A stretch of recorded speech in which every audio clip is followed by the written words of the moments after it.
Hello, and welcome to Tea and Tarot.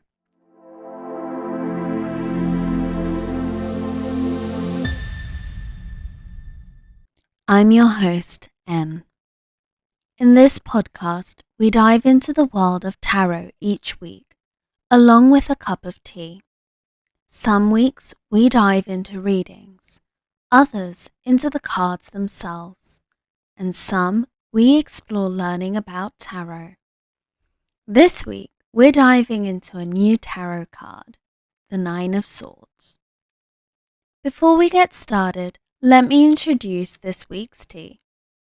Spiced chai rooibos combines the richness of rooibos with the warmth of traditional chai spices like cinnamon and cloves. It's a bold, flavorful brew that gives me all the comfort of chai without the caffeine. I love how it brings warmth and energy to my day. This tea is the perfect cozy blend for any chai lover. So grab your coziest blanket, maybe a stress ball, and let's chat about this anxiety-inducing card. Picture this. You're lying in bed, wide awake at 3 a.m. Your mind is racing with every worst-case scenario you can imagine. That's the energy of the Nine of Swords. It's not exactly a party card, but hey, we all have those moments, right? Let's break down what this card means when it pops up in different scenarios. First up, the upright Nine of Swords. When this worry wart shows up in a reading, it's like your brain decided to throw an all-night anxiety party and forgot to send you the invite. It's all about those nagging fears, those what-if scenarios that keep you tossing and turning at night.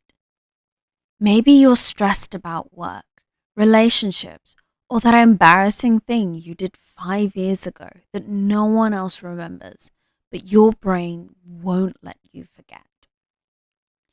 But here's the thing. The Nine of Swords isn't here to torture you. It's actually trying to tell you something important. It's saying, hey, you've got some stuff you need to deal with. It's an invitation to face your fears head on, to shine light on those dark corners in your mind. Now, what happens when our anxious friend decides to do a headstand? A reverse Nine of Swords is like finally being able to take a deep breath after holding it for way too long. It's a sign that you're starting to work through those worries. Maybe you've started therapy, or you've been practicing mindfulness, or you've finally opened up to a friend about what's been bothering you. Whatever it is, you're on the path to finding some peace. Let's talk about love. When the Nine of Wands creeps into your relationship reading, it might mean that there's some anxiety or worry in your love life. Maybe you're constantly worrying about whether your partner really loves you, or you're stressing about where the relationship is heading. For all you singles out there, it might represent fears of putting yourself out there, or worries about never finding the one. But here's the thing. Love isn't supposed to keep you up at night, unless it's for fun reasons. The Nine of Swords in a love reading is telling you it's time to have those scary, vulnerable conversations. Open up to your partner about your fears. And if you're single, maybe it's time to talk to a friend about what's really holding you back in your love life. If Cupid's arrow is flying backwards with the reverse Nine of Swords, it could mean you're finally letting go of those relationship anxieties. You're learning to trust, to communicate, to be vulnerable. It's like relationship therapy in a card.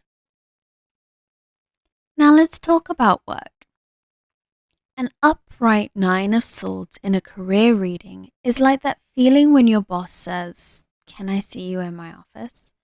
And your mind immediately jumps to, "I'm getting fired." It represents work-related stress and anxiety.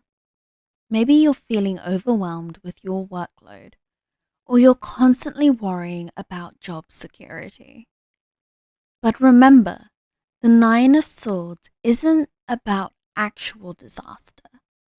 It's about our fears of disaster. In a career context, it's telling you to take a step back and get some perspective. Are you taking on too much? Do you need to have a conversation with your boss about your workload?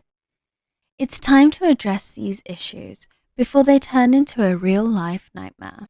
If the Nine of Swords shows up reversed in your career reading, it's like finally submitting that big project and realizing it wasn't as scary as you thought. It suggests you're finding ways to manage your work stress.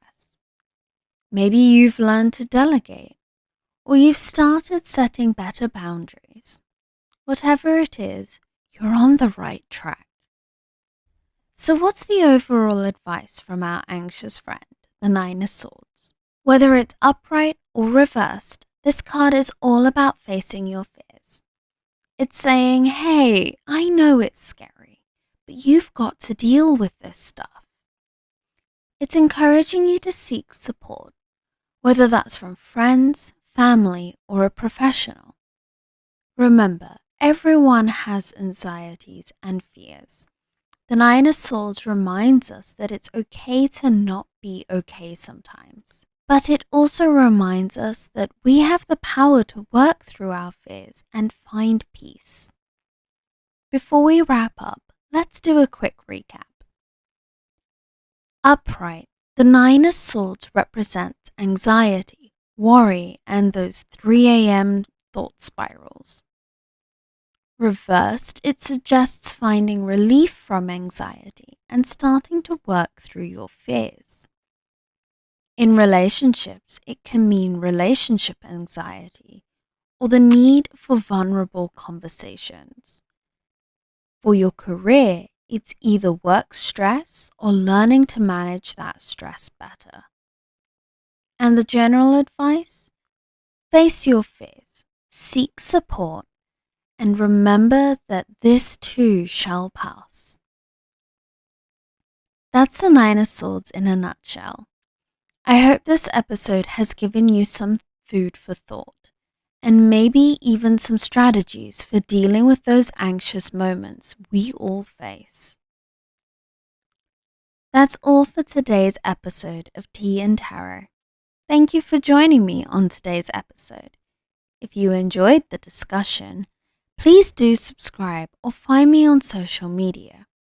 I hope to see you again next week. Until then, stay curious, stay grounded, and keep learning.